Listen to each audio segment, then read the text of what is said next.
오늘 아침 신문 시작합니다. 2030 세대가 주식 투자 등 재테크에 적극 나서면서 작년 신규 주식 계좌 중 절반을 차지했다는 기사 먼저 보겠습니다. 한국경제입니다.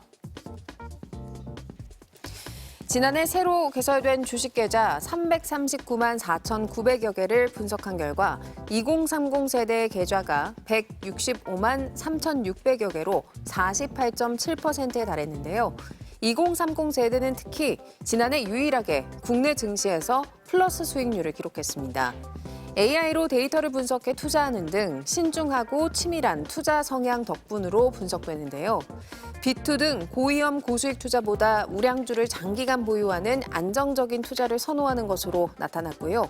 투자 방식도 진화해서 급등락하는 테마주는 외면하면서도 각종 뉴스와 공시, 투자 스터디 등을 통해 정보를 얻어 포트폴리오를 짜고 배당 달력을 만들어 리스크를 분산하거나 생성형 AI 서비스를 통해 투자 프로그램을 제작하기도 한다고 신문은 전했습니다. 다음은 서울신문입니다. 유연근무제가 안착하면서 공무원의 점심시간에도 작은 변화가 생겼습니다. 인사혁신처는 지난 3일부터 소속 직원을 대상으로 점심시간 유연근무제 시범사업에 나섰는데요. 점심시간을 30분 줄이는 대신 30분 앞당겨 퇴근할 수 있도록 하는 시범사업을 6개월간 진행한 뒤 만족도를 분석해서 전 부처로 확대할지 결정할 계획입니다. 공직사회에선 시간을 탄력적으로 활용할 수 있고 일 육아 양립에도 도움이 될 것 같다는 긍정적인 반응이 많았는데요.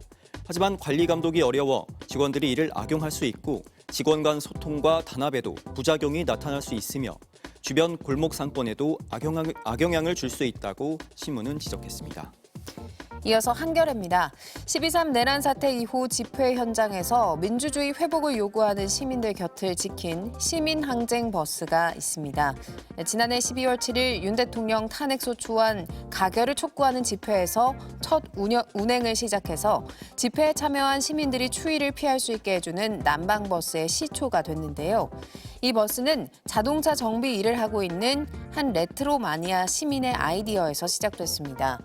그는 윤 대통령의 비상계엄 선포 이후 뭔가 해야겠다는 생각만으로 레트로 버스를 대여해서 운행했지만 극우 성향 누리꾼들의 악플과 윤 대통령 지지자들의 위협이 이어지자 시민항쟁버스 운영위원회를 꾸리게 됐고요.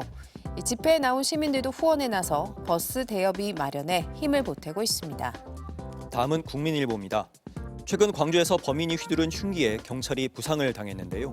이처럼 범인 습격으로 다친 공상 경찰관이 2019년에서 2023년 사이 2천여 명에 달하는 것으로 나타났습니다.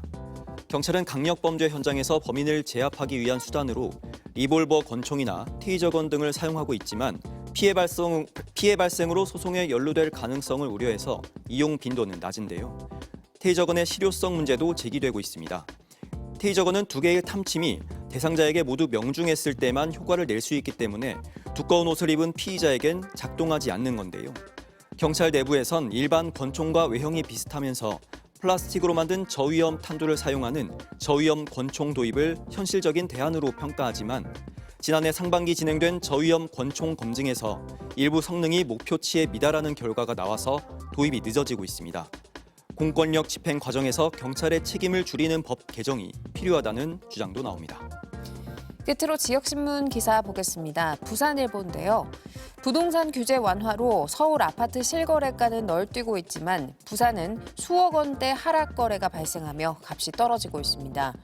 부산 지역 주요 하락 거래를 살펴보면 해운대 고급 아파트들은 최고가 대비 7억에서 10억 원가량 빠졌고요. 수영구도 6억 9천만 원 하락해서 최고가 대비 거의 절반 수준을 기록했습니다.